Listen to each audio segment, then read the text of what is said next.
नमस्कार, बहुत स्वागत है आपका। आपके साथ मैं हूं विवेक। महान गृहस्थ संत कहे जाने वाले तपस्वी शिव उपासक औघड़ बाबा पंच तत्व में विलीन हो गए। प्रयागराज के गंगा तट पर पूज्य बाबा जी को मुखाग्नि दी गई। 94 साल की उम्र में विश्व कल्याण का हमेशा चिंतन करने वाले औघड़ बाबा ब्रह्मलीन हो गए। उनके चाहने वाले, उनके भक्तों में जैसे ही यह खबर पहुंची, शोक की लहर दौड़ पड़ी। 14 जून को दोपहर 4 बजे एकादशी की तिथि पर औघड़ बाबा ब्रह्मलीन हुए। 60 वर्ष का आध्यात्मिक जीवन रहा और हमेशा विश्व कल्याण के निमित्त कार्य करते रहे। अपने जीवन काल में 18 रुद्र महायज्ञ की निर्विघ्न पूर्ण आहुति कर चुके बाबा जी 1962 से आध्यात्मिक जीवन में आए। रुद्र महायज्ञ में काशी की नगरी के प्रखंड विद्वान आचार्यों के द्वारा बाबा जी की तपोस्थली औघड़ आश्रम में 18 यज्ञ की पूर्ण आहुति की गई। एक ही कुंड पर 18 यज्ञ एक गृहस्थ संत के द्वारा करने वाले वो ऐसे पहले संत हुए।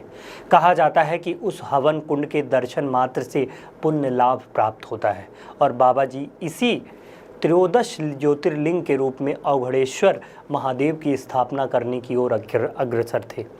बाबा जी के सानिध्य में आयोजित तमाम व्यक्तियों में लाखों की तादाद में लोग उपस्थित होते थे और उस यज्ञ का पुण्य लाभ आशीर्वाद प्राप्त करते थे, जिसमें आम क्षेत्र जनों के साथ साथ राष्ट्रीय स्तर व प्रदेश स्तर की हस्तियां भी शामिल होती थी।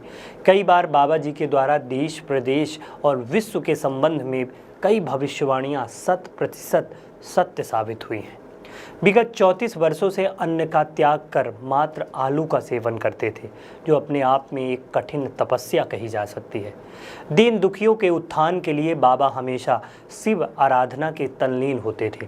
देश की तमाम बड़ी हस्तियां बाबा जी के आशीर्वाद लेने आश्रम पहुंच चुकी हैं, जिसमें पूर्व मुख्यमंत्री श्यामा चरण शुक्ला से लेकर उत्तर प्रदेश के पूर्व मुख्यमंत्री मुलायम सिंह, राम नरेश यादव, वर्तमान मुख्यमंत्री शिवराज सिंह चौहान, अमर सिंह, अर्जुन सिंह पूर्व मुख्यमंत्री, बाबूलाल गौर, उमा भारती, दीपक बावरिया एवं उद्योग जगत के सन्नी गौर समेत तमाम बड़ी हस्तियां बाबा जी का आशीर्वाद लेने उनके आश्रम पहुंचती थी। आपको बताएं कि प्रत्येक महीने की 9 तारीख को बाबा जी के सानिध्य में आश्रम यज्ञलोक राधिकापुरी पर्रा में दरिद्र सेवा संस्थान समिति के द्वारा दलित नारायण को भोजन कराया जाता है। संस्थान का कार्यक्रम 2009 से अनवरत हर महीने की 9 तारीख को होता है, जिसमें अधिक से अधिक उन्हीं लोगों की सेवा कर दीन दुखियों को कंबल, भोजन व स्वास्थ्य सुविधाएं उपलब्ध कराई जाती हैं। इन सभी कार्यों में बाबा जी के साथ गजेंद्र दुबे उनके सानिध्य में कार्य करते थे। लेकिन आज राधिकापुरी सोनी हो चुकी है।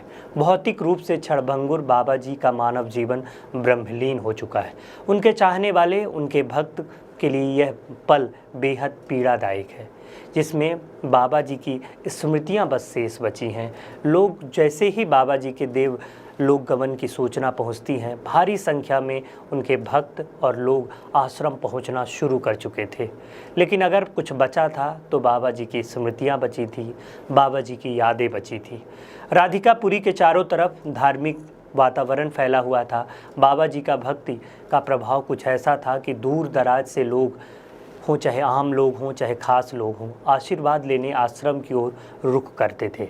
लोगों की मनोकामनाएं पूर्ण होती थी। बाबा जी की मिली चेतना तरंगों के अंश आज भी राधिकापुरी के कण कण में विद्यमान है। मौजूद लोगों ने कहा कि दिल को यकीन नहीं हो रहा कि बाबा जी हम सबके बीच नहीं हैं, परंतु सत्य है, स्वीकार तो करना पड़ेगा।